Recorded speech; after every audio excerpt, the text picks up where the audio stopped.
Parati niya kasing nalalasap ang pananakit mula daw sa kinakasama niyang si Rolly. Physical na pananakit ba ito? Naku, mamaya malalaman po natin yan. Nakuwanan pa daw nitong si Kim o nakunan si Kim sa kanya pong ipinagbubuntis dahil nga sa emotional stress dito sa damuhong lalaking ito na dinanas po niya. Dito nga sa kanyang live-in partner mula po dyan sa napakalamig na lugar ng Baguio City. Kausapin po natin ang ating caller for today, si Kim ng Baguio. Good morning, Kim. Kim, hello. Hello po. Hi, good morning. Good morning po. Happy New Year. Happy New Year. Be, huwag ka matakot sa akin, di ako nangangagat. Oo. Una muna sa lahat, kamusta ang weather po dyan ngayon sa Baguio? Sobrang lamig po ngayon. Tapos ngayon po kitang-kita yung mga usok from mga fireworks. Oo nga. So parang nagiging pagpo siya. Oo, okay dito nga rin sa Maynila. Pero hindi malamig dito. Alam niyo ang weather naman dito, parang summer. Pansin niyo, hindi na talaga kagaya ng dati. Buti pa dyan sa Baguio. Ilang degrees kayo ngayon dyan? Umabot daw ng 9 itong nakaraang araw? Ayos po. Ikaw ba ay talagang tubong Baguio? Paano ka napadpad dyan? Taga dito na po talaga kami. Oo. Ano ginagawa mo sa buhay, Kim? Nagtatrabaho ka ba? Ano ba? May Yes flood po, control may ang work magulang na mo? po. Ano? Ha? May work? May work na po. Oh, ano pong work natin? From BPO po. BPO, so call center ka rin. Yes po. Oo. So, dyan sa bahay kung saan ka nakatira, may kasama ka ba or nagsosolo ka? Kasama ko po yung partner ko po. Ay, yung ex. Ano ba talaga? Partner or ex na? Oo. Yung ex ko po. Ex na. Dati mo siyang Opo. kasama dyan sa bahay na yan. Po. Oo, dahil wala na kayo. Kahapon. Kahapon magkasama kayo? Yes po. Ay, taray. Umalis na po kahapon. Umalis. Teka lang, wait Parang lang. So, sabi ko- nag-one last putukan muna bago naghiwalay, gano'n? Ano ba? Sorry No ha. po, kahapon po. May kami help us nag-break. understand. Kahapon minsan kasi ganun yun, guys. Siyempre, last na eh. Patikim muna. Parang, ay! Sabi mo, cha-cha. Okay, wait lang. Kwentuhan mo kami. Gano'n na ba kayo katagal nitong live-in partner mo? Ano nangyari? Go. 3 years na po. Mental abusive po. Tapos physical din po. Super toxic po na relationship. Hapon nga po, parang naulit na nga po. So, sobrang stress nga po, katulad po ng bagit ko kanina, nakunan nga po. Tapos hanggang sa napuno na po kahapon, umalis na po siya ng tinitirhan po namin dito sa apartment Oo. kahapon. Pero yung mga gamit niya po, Andyan still pa? nandito pa rin po. Sino ang napuno? Ikaw. Yes po. So, pinalayas mo yung guy? Yes po. Oo. Ilang taon yung lalaki? Same age po. 23. May work naman. Wala po. Ako po yung nag-aano sa amin pong dalawa kasi ako lang po yung may work. Ang kapal na mukha, no? Oo, 'di ba? Parang ikaw na nagpapakain tas sinasaktan ka pa physically, ganon. Tas emotionally, yung may emotional stress din. When you say mentally naaabuso ka rin, anong klase yung pang-aabuso na ginagawa sa'yo? Like, dinadaw niya po ako kung ano po mga names na tinatawag sa akin, ganun po. May mga words na sinasabi na di magaganda para kung Yes kumbaga parang po. emotional stress yung binibigay sa'yo. Yes po. Like, may mga threat din po kasi nga po abusive siya. Oo. Pero physically sinasaktan ka rin.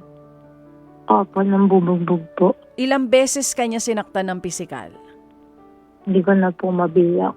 Sa 3 taon na magkasama kayo, kailan nagsimula yung emotional and physical na ginagawa niya sa'yo? Siguro po mga 3 months po after maging kami. Paano mo natagalan yun? Kasi kala ko po, lagi magbabago tuwing mananakit, biglang magsasorry po, tapos mangangako na ganito, ganyan, hindi na po mauulit. Ang isa, naulit lang po, tapos ayun po, parang nagkakaho pa rin na magbabago, pero wala po pala talaga. Meron ba nakakaalam ng tungkol dito sa problemang to? I mean, may pinagsasabihan ka ba? once po may pinagsabihan ako, pero after po nun, di ko na po sinabi kasi ayun nga po, di ko din naman po mahiwalayan dati. Mm-mm.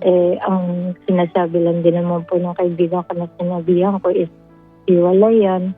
Which is nakakaya naman po if puro ganun po yun sasabihin ko. So, inaano ko po na as a relationship nga po, dapat kami po yung umaayos ng problem. So, ibig sabihin, hindi ito first hiwalayan nyo. Hindi yan yung unang beses na umalis siya dyan.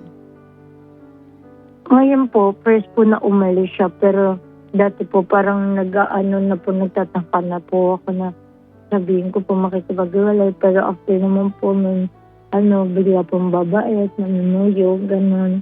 Tapos, pinalaunan po, magiging okay po ulit kami. So, Kasi ayun nga po, nagpa-promise siya. hindi niya first time na naglayas. Hindi. First time niyang umalis, pero hindi ito yung Yes. unang beses na naghiwalay kayo. Opo. So, Ganun. nakailang hiwalayan na kayo. Paano tayo makakasiguro na this time yung sinasabi mo na wala na, wala na talaga? Pang ilang hiwalayan na to? Pangatlo po. Pangatlo na. Baka naman bukas makalawa, konting yakap-yakap lang at lambing magpapauto ka na naman. Wala po, ayoko na po. Kaya nga po, pinalis ko na po. Oo. Hindi alam to ng mga magulang mo, family members mo, walang nakakaalam nito. Wala po. Oo. Hindi ako magugulat na hindi to alam, no? Kasi for sure kung meron kayong mga kakilala na nasa ganitong klase ng relasyon, as much as possible, hanggat kayang itago, tinatago nyo yan Kasi nga nasa utak nyo, every time after kang gawa ng hindi maganda, bugbugin, or yung emotional stress na binibigay sa'yo, pag nag-sorry na sa'yo, iniisip mo, totoo yung sorry at iniisip mong magbabago pa. So ikaw, dahil Yes, hopeful ka, dahil mahal mo din, hopeful ka na magbabago, wala kang pinagsasabihan sa kahit sino sa family member mo kasi parang iniisip mo, pag sinabi mo to, masisira siya, yun talaga ang punot dulo na hindi na kayo magkakabalikan kasi magiging against na rin yung family mo sa kanya. So hanggat kayang itago sa lahat, itatago mo yung nangyari. Pero yun nga kasi yung tanong ko paano tayo makakasiguro na this time wala nang balikang mangyayari at talagang decided ka na to end the relationship? Anong difference nito dun sa mga naging unang hiwalayan nyo? Kasi parang this time po, parang grabe na rin po kasi nangyari. Ayun nga po, nagka-miscarriage po. Parang, tas biglang after na naulit na naman. Parang sobra na po talaga, hindi ko na po kaya. Kasi up until po, ngayon hindi pa po ako nakaka-recover from that po sa miscarriage. Kasi nga kanina sinasabi natin, no, nakunan ka pa dahil sa pambubugbog niya sa'yo. Yes po. Bakit umaabot sa ganun? Anong pinag-aawayan nyo para umabot sa ganung punto na bubugbugin ka? Sobrang lala po kasi ng anger issues niya. Like, kahit unting bagay lang po, ganun. Pero like specific, etong huling pananakit niya sa'yo, anong pinag-awayan nyo?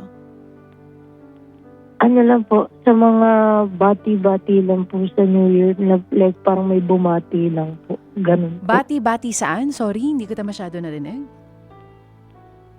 Bati po sa New Year, like yung mga greetings po. Okay, may mga bumabati sa'yo. Opo, So, ayun lang po. Selos ito, kumbaga nagsiselos, binubugi wonderland ka, sinasaktan ka pagka may mga nakikita na Opo. nakaka-chat ka. Hindi ko naman po nakaka-chat totally. Parang ngayon, every lang po, alimbawa po, Christmas at saka New Year, kapag may bumate, babatiin mo lang po pabalik. Pero wala na pong convo after that. Very Mga possessive. Super possessive Yes yung guy, Kim. Okay, nasan siya ngayon? Hindi ko po alam, hindi ko po kasi kinakausap. Siguro po, bumalik po sa kanila. Anong oras siya umalis ng bahay? At paano siya umalis? Sinabi mo, lumayas ka? Kasi kung talagang decided, Opo. ikaw na nagpalaya sa kanya. O kasi Yes ikaw po. naman na nagtatrabaho, so ikaw nagbabayad ng nirerentahan nyo. Ito mga gamit Yes po. niya, kung talagang decided ka na talagang maghihiwalay kayo, anong plano mo sa mga gamit niya? Baka naman kaya okay lang sa'yo na nandyan kasi nga gusto mo pang magbalikan kayo. Hindi po. Baka po, it's either po ipapadala po o kung ayaw niyo nang ipadala. Kasi I-donate. ayoko na po siya bumalik I-donate na dito. lang. Dinonate mo. Opo. I-donate sa mga nasunugan. Tatapong ko na po. Itatapon. Okay din naman yun. Sunugin, makaganti ka man lang sa mga gamit, ano. Opo. Pero I think you should start with that para talagang sure na wala nang balikan. Para kahit paano may respeto ka kahit ganun ginawa sa'yo, pa-deliver mo sa bahay nila yung gamit. Huwag mo na siya hayaang bumalik dyan. Kasi pag nag-message pa yan at sinabi niya sa'yo na, Uy, Kim, pupunta ako dyan, kukunin ko yung gamit ko. Naku, alam na natin yan, narinig na natin yan. Tas susuyo-suyo na naman sa'yo. At ikaw magpapauto-uto na naman, di ba, Kim? Kim, matanong kita. Meron ka bang naging boyfriend bago tong lalaking to? Wala po. Wala. First boyfriend mo to? First live-in partner? Yes po. Oo. Yes. So, nung time na nag-live-in kayo, 20 years old ka lang.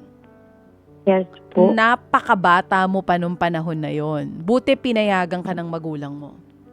Independent na po kasi parang Oo. start din po na nagwo-work na din po. Parang binubuhay ko na rin po yung sarili ko. Oo. So, alam nila that you're living in with this guy. Okay lang sa kanila. Walang kaso kasi nga, kumikita ka na ng sarili mong pera. Parang ganon. Yes po, kasi Oo. working na po. Mm.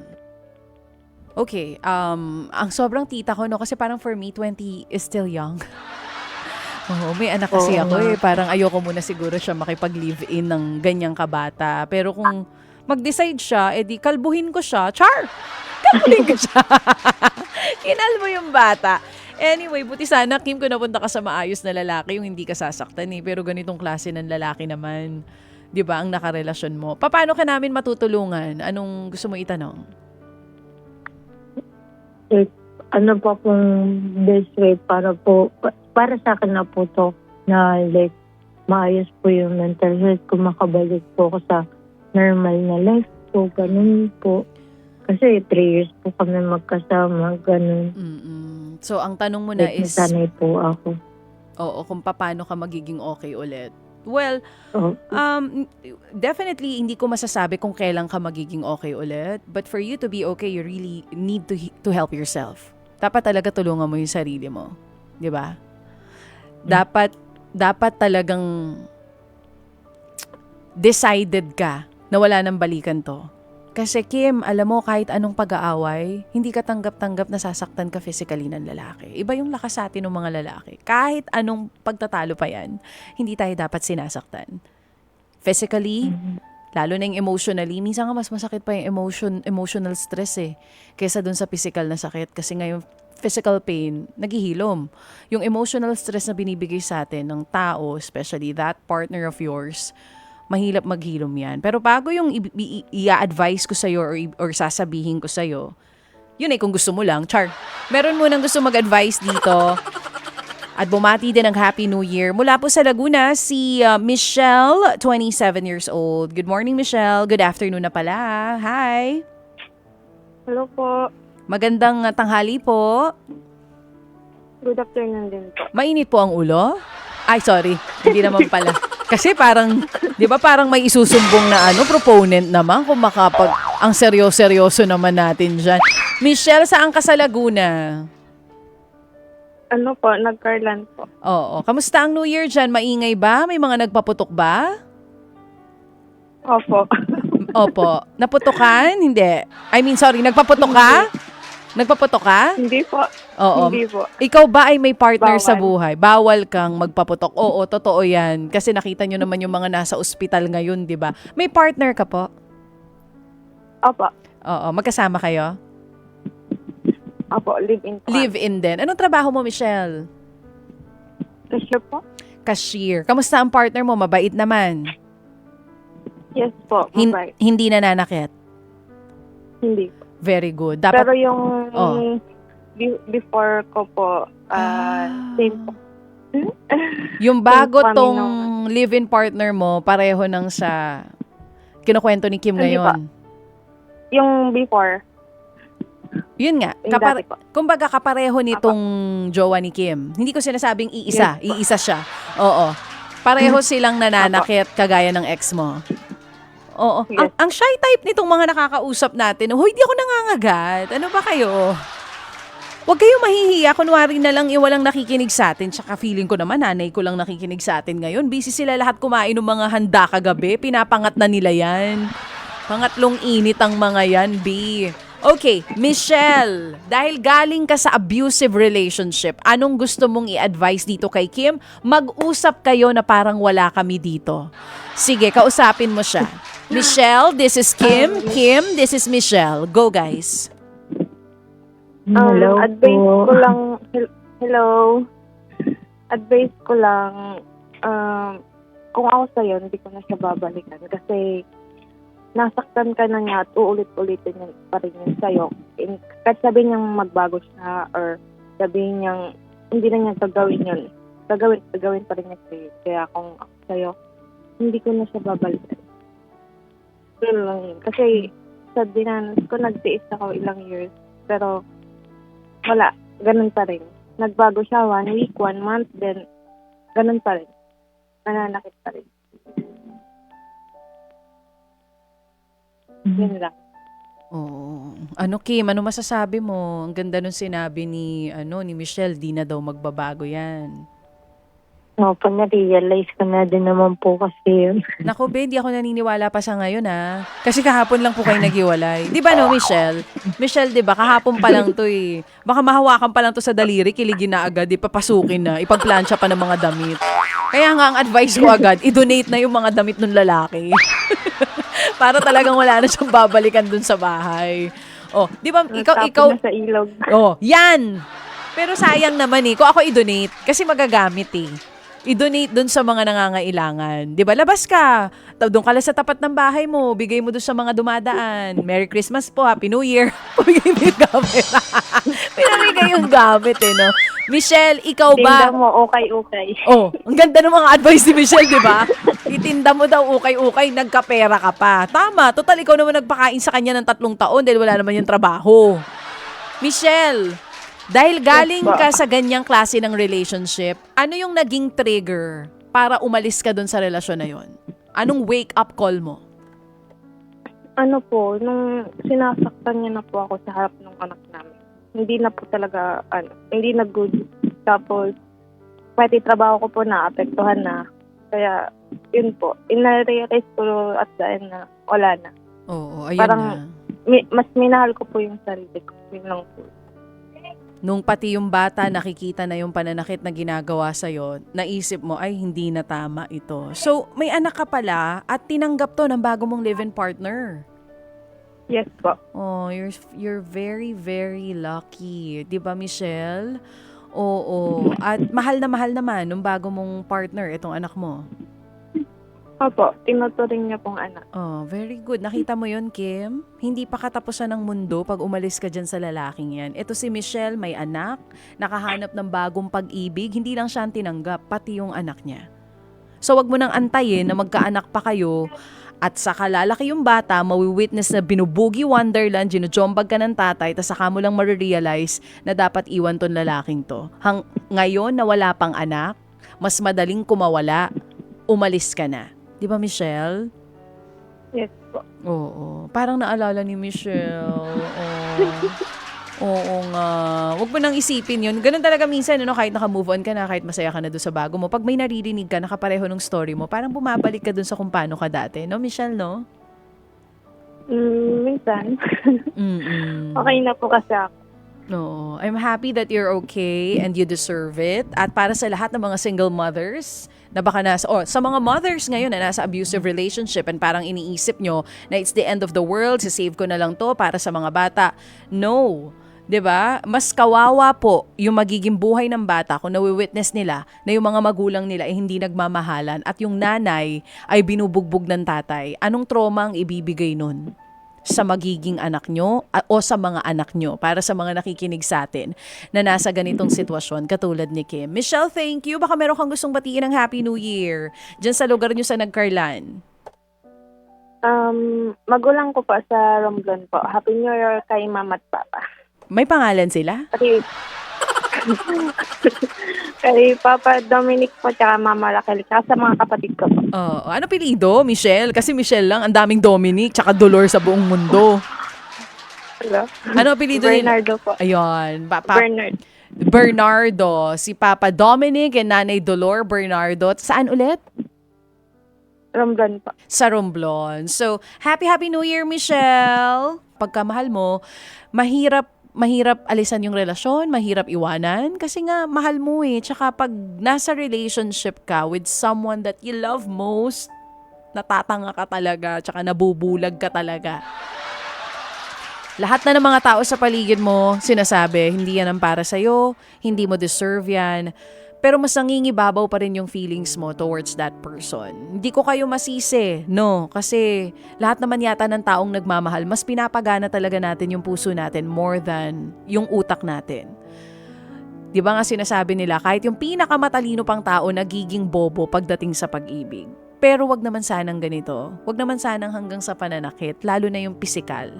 No brainer po yan. Kapag kinanti ka na ng lalaki, kahit pakukumulang, hindi karapat-dapat na balikan yan. You deserve better than this. And walang ibang dapat magsabi niyan sa'yo, kundi ikaw din mismo. Kasi kapag pumapayag ka na sinasaktan ka ng lalaki, pumapayag ka na ganyan ang ginagawa niya sa'yo, ano pang hindi niya kayang gawin? Sabi nga, di ba, pag mahal mo, hindi mo sasaktan eh. Pag mahal natin, kapag umiiyak sa harap natin, parang magigilty ka, hindi mo kaya eh, kasi nga mahal mo. Pero yung sasaktan ka physically na parang wala lang sa kanya at paulit-ulit niyang gagawin, can you call that love? Mga kapatid, dito tayo sa totoo. Dito na tayo sa True FM. Mag-subscribe at mag-follow na sa social media accounts at True Network PH sa FB, Instagram, X na dating Twitter, YouTube, TikTok, and podcasts.